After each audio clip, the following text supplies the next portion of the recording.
Du hast das bestimmt auch schon mal erlebt. Du spielst ein Match und hast in den entscheidenden Situationen einfach nicht genug Selbstvertrauen.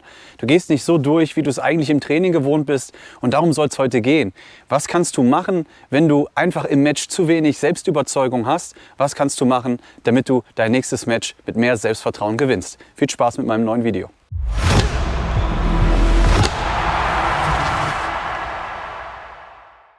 Selbstvertrauen entsteht durch positive Erfolgserlebnisse. Und ganz wichtig für ein gutes Selbstvertrauen ist Sicherheit.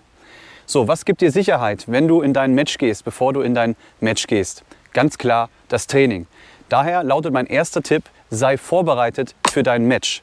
Das klingt erstmal relativ einfach, doch es ist ganz klar, je nachdem, auf welchem Level du natürlich spielst, ob du jetzt Profispieler werden möchtest oder ob du ein Freizeitspieler werden möchtest, die Vorbereitung ist das A und O. Und es ist ja relativ klar, wenn ich schon weiß im Vorfeld, wenn ich auf den Platz gehe, dass ich nicht gut trainiert habe, dass ich vielleicht nicht das gemacht habe, was mir für mein Spiel weiterhilft, dann werde ich natürlich mich auf dem Platz auch mit viel weniger Selbstvertrauen bewegen können. Jetzt gibt es natürlich von Spielertyp zu Spielertyp Unterschiede. Der eine Spieler, dem reicht es, wenn er am Tag vorher gut trainiert hat. Der andere Spieler muss sich, bevor er vielleicht am dem jetzigen Tag das Spiel hat, sich nochmal einspielen vorher. Das sind kleine Rahmenbedingungen. Wichtig ist, dass es für euch passt. Wenn ich für mich weiß, ganz genau, ich bin jetzt kein Spieler immer gewesen, der sich jetzt unbedingt vor seinem Match nochmal, eine Stunde hätte am Morgen einschlagen müssen.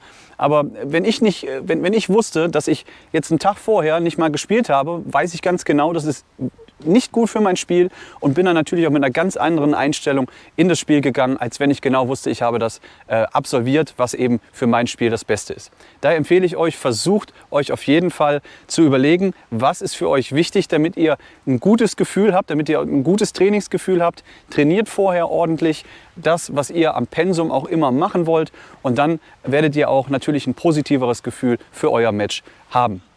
Gefällt dir mein Video? Dann schau in die Videobeschreibung. Dort erfährst du, wie du mich unterstützen kannst. Weiter geht's. Auch mein zweiter Tipp für mehr Selbstvertrauen auf dem Platz hat unmittelbar mit dem Training zu tun.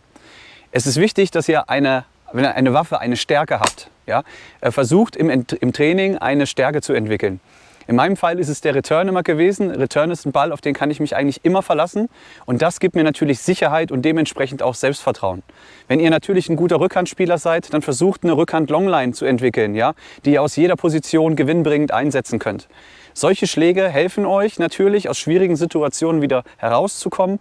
Und das sind einfach Schläge, auf die ihr euch verlassen könnt und wo ihr dann letztendlich dann auch in knappen und engen Spielsituationen dann natürlich wieder positive Energie tanken könnt über Erfolgserlebnisse und dadurch natürlich dann auch mehr Selbstvertrauen auf dem Platz entwickeln könnt.